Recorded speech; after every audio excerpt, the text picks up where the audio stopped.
2.0 आता pan card नवीन येणार आहे अशी भरपूर ठिकाणी चर्चा चालू आहे. तर तुमच्या जुन्या पॅन कार्डचं नक्की काय करायचं आणि पुढे नक्की काय होणार आहे, तुमच्या प्रश्नांची उत्तरे या आपण व्हिडिओमध्ये घेणार आहे. तर व्हिडिओ नक्की शेवटपर्यंत पहा. चॅनलवरती आपला पहिल्यांदा आला असाल तर चॅनलला सबस्क्राईब करून ठेवा.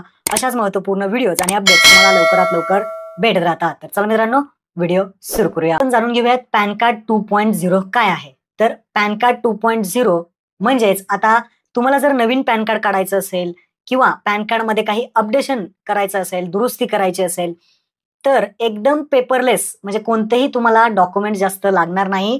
एकदम सोप्या पद्धतीने पॅन कार्ड हे तुमचं लवकरात लवकर तुम्हाला भेटणार आहे. त्यासाठी नवीन पोर्टल लॉन्च होणार आहे आणि तुमची जी काही प्रोसेस आहे ती एकदम सोप्या पद्धतीने पेपरलेस होणार आहे. त्यासाठी हे पॅन कार्ड 2.0 आहे आणि त्यासोबतच तुमच्या नवीन पॅन कार्ड जर तुम्ही काढलं तर त्यावरती एक डायनॅमिक जो काही QR कोड आहे तो येणार आहे आणि त्या QR कोड जर कुणी स्कॅन केला तर त्यामध्ये जसं की नाव, जन्मतारीख, ऍड्रेस वगैरे अशा प्रकारची जी काही पर्सनल इन्फॉर्मेशन आहे ती डायनॅमिक QR कोड मध्ये दिसणार आहे. यालाच आपण पॅन कार्ड 2.0 असे म्हणतो. आणि यासाठीच केंद्र शासनाने पॅन कार्ड 2.0 ला आता मंजुरी दिली आहे. काही दिवसाचं नवीन पोर्टल येईल आणि पॅन कार्डची जी काही कामे आहेत ती एकदम फास्ट पद्धतीने इथे होणार आहेत. आता या पॅन कार्ड 2.0 ची महत्वाची 4 वैशिष्ट्ये आहेत. पहिलं वैशिष्ट्य आहे ते म्हणजे पॅन कार्डचं एक स्वतंत्र नवीन एक पोर्टल होणार आहे आणि सगळी कामं एकाच पोर्टलवरती होणार आहेत. दुसरं जे काही वैशिष्ट्य आहे ते म्हणजे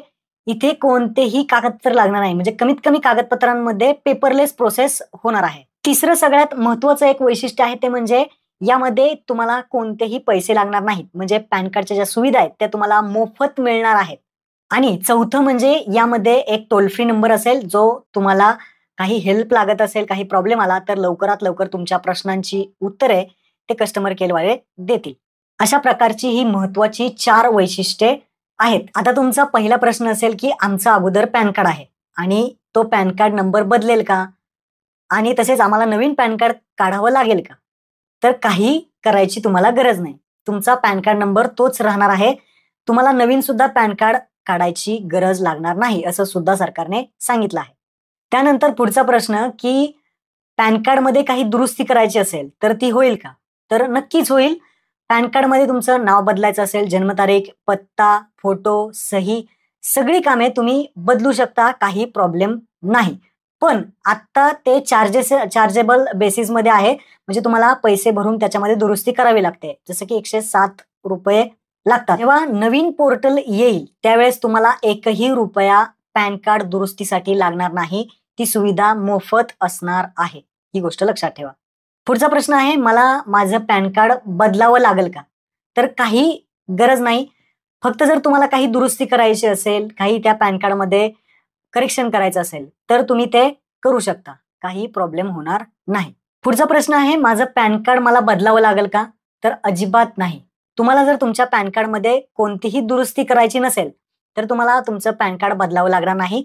तेच पॅन कार्ड तुम्ही वापरू शकता. काही प्रॉब्लेम नाही. पण जर पॅन कार्डमध्ये दुरुस्ती काही बदल करायचा असेल तर तुम्ही ते अपडेट करू शकता. पुढचा प्रश्न आहे की आमचं पॅन कार्ड जुनं आहे, त्याच्यावरती QR कोड नाही आणि आमचं पॅन कार्ड आत्ता काढलेलं आहे त्याच्यावरती QR कोड आहे. तर आता जुनं पॅन कार्ड असेल तर ते आम्ही बदलायचं का? किंवा नवीन पॅन कार्डवरती QR कोड आहे, आम्ही बदलायचं का? तर QR कोड हा भाग नवीन नाही. QR कोड 2017-18 पासून येत आहे आणि त्यामुळे ते पॅन कार्ड चालणार आहे. काही काळजी करायची गरज नाही. आणि ज्यांच्या पॅन कार्डवरती QR कोड नसेल ते सुद्धा पॅन कार्ड चालेल.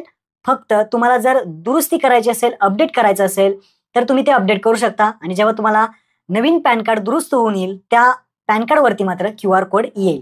हा QR कोड तुम्हाला मगाशीच म्हटलं मी डायनॅमिक QR कोड असणार आहे. त्यामध्ये नवीन प्रोसेस आहे ज्यामध्ये चांगल्या पद्धतीने तो QR कोड बनवला जाईल आणि तो स्कॅन केल्यानंतर एकदम ॲक्युरेट करेक्ट माहिती ही भेटणार आहे. त्यासाठी हा डायनॅमिक QR कोड वापरला जाणार आहे. आता पुढचा प्रश्न म्हणजे आमच्याकडे 2-3 पॅन कार्ड आहेत, म्हणजे 2 पॅन कार्ड आहेत, डबल पॅन कार्ड आहे, म्हणजे पॅन कार्ड नंबर वेगळा आहे. ह्याला आपण म्हणतो 2 पॅन कार्ड आहेत. जर तुमच्याकडे 2 पॅन कार्ड आहेत म्हणजे एका व्यक्तीचे एकापेक्षा जास्त पॅन कार्ड असतील तर ते तुम्हाला एक पॅन कार्ड बंद करावं लागेल, नाहीतर तुम्हाला फाईन बसू शकतो. सरकारी नियमानुसार 10,000च्या आसपास काहीतरी फाईन आहे, तर तो तुम्हाला भरावा लागेल जर तुमच्याकडे 2 वेगवेगळ्या नंबरचे पॅन कार्ड असतील तर मात्र तुम्हाला फाईन बसेल. तर लक्षात ठेवा, एक पॅन कार्ड तुम्ही सरेंडर करू शकता. शेजारील जे काही NSDLचं ऑफिस असेल, इन्कम टॅक्स डिपार्टमेंटचं ऑफिस असेल, तर तिथे जाऊन तुम्ही जे काही पॅन कार्ड आहे ते सरेंडर करू शकता. तर महत्त्वपूर्ण पॅन कार्ड 2.0 ची माहिती तुम्हाला समजली असेल. यामध्ये काही अडचण असेल तर कमेंट बॉक्समध्ये विचारू शकता. महत्त्वपूर्ण हा व्हिडिओ होता. आपल्या मित्रांना नक्की शेअर करा. धन्यवाद.